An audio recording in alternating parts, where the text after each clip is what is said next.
सावकाश चला, सावकाश.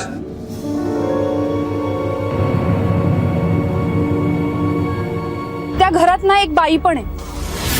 कदाचित त्या माणसाची बायको असेल. तिच्या चेहऱ्यावर इथपर्यंत पदर होता. मला ना जरा विचित्रच वाटले ते दोघे.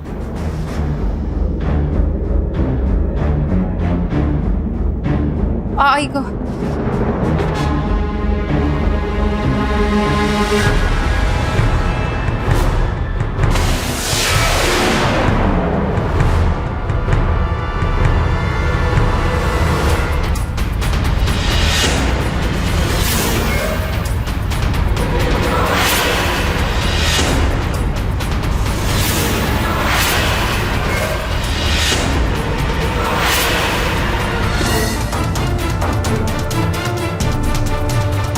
अवनी,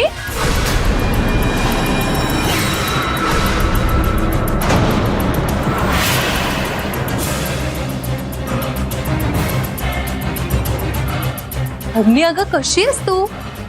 किती वर्षांनी भेटलीस? जवळपास 2 वर्ष झाली असतील ना? कदाचित त्याहून जास्त. कधी लग्न कधी झालं ग तुझं? अस्मिता प्रभाकर अग्निहोत्री.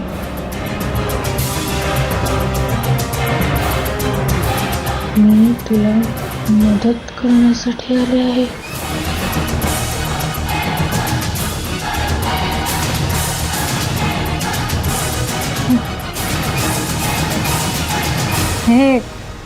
हे माझे मिस्टर.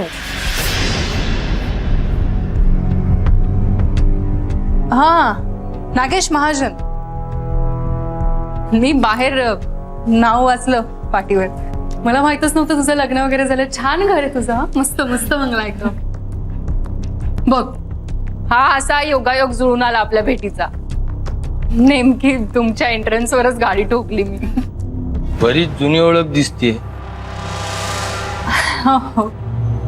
नाव काय? अस्मिता. किती वर्षांनी भेटली. सगळं खूप बोलायचंय मला तुझ्याशी. तू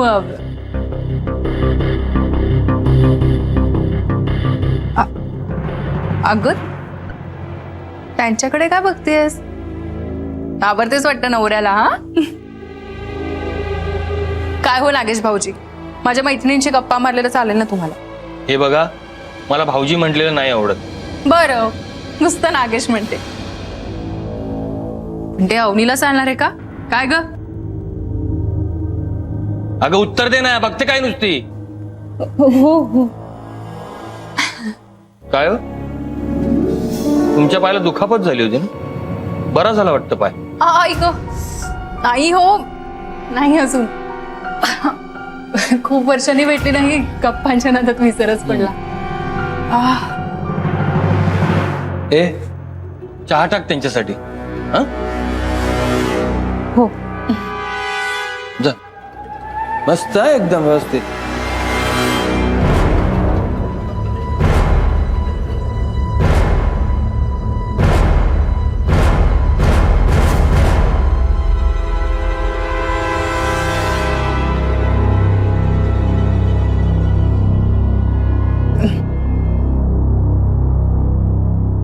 अवनीने हिचं नाव बरोबर सांगितलं. याचा अर्थ अवनी हिला ओळखत असणार.